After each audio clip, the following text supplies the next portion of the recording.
Welcome to the Real Estate Espresso Podcast, your morning shot of what's new in the world of real estate investing. I'm your host, Victor Menashe. On today's show, we're talking about stranded assets. These are assets that can't be used at all. In some cases, they're merely underutilized assets. And you can find deeply discounted assets in today's market, but only if you train yourself to look for them. Underpriced assets have substantial sunk cost in them. The old school way of doing this was to go to the weekend garage sales and buy items of high value for pennies and resell them on eBay for a higher price. The problem with this approach is it requires a lot of time.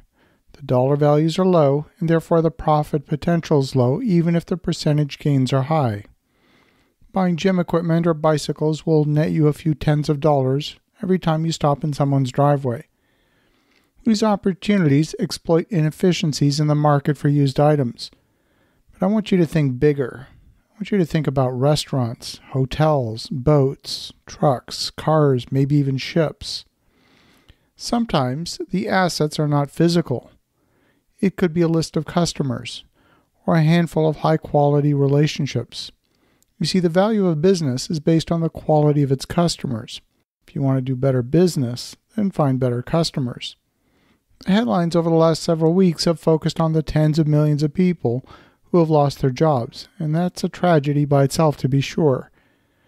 There have almost been no mention of the tens of millions of customers who have lost their favorite restaurant, their favorite clothing store, the ice cream stand next to the barber shop.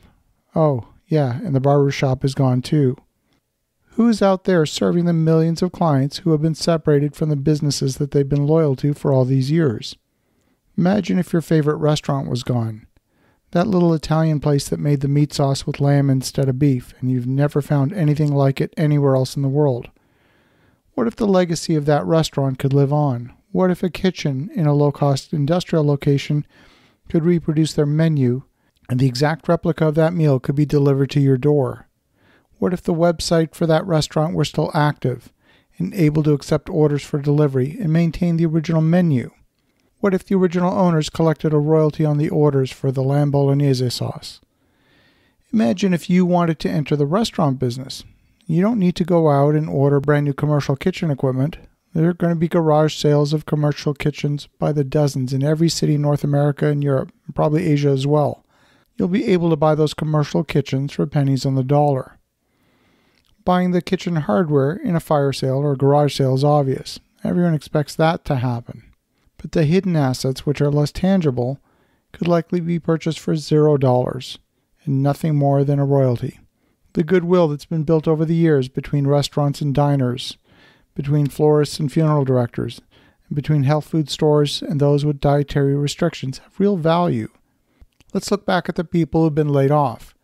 There are millions of frontline workers, many of whom are the bottom income earners in any business.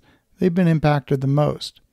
The other end of the spectrum are the very senior people, those with immense technical and business know-how. These are the high six-figure earners that the business could not afford to retain. Most importantly, these folks have immense connections. They have incredible relationships. These folks are probably not getting hired into another company in a comparable role anytime soon. They have a lifestyle and a cost structure to match their previous salary. The relationships they have could be the seed of a business transformation for those businesses that know how to leverage them. Many of these laid-off workers are salespeople who are used to working on commission. They're used to getting paid for performance, and they know that money doesn't flow until something gets sold.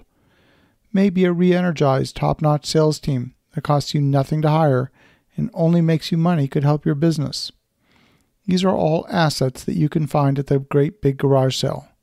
These are all stranded assets that are hard to connect with the right buyer, because the right buyer is unlikely to stumble across them by randomly wandering around. See, the professional garage sale buyer goes from one garage sale to the next with a purpose and intention. They know exactly what they're looking for and they ignore the rest. When you're out in the marketplace, don't go randomly browsing for an impulse buy like you might meandering through a garage sale. Go shopping with intention. As you think about that, have an awesome rest of your day. Go make some great things happen. We'll talk to you again tomorrow.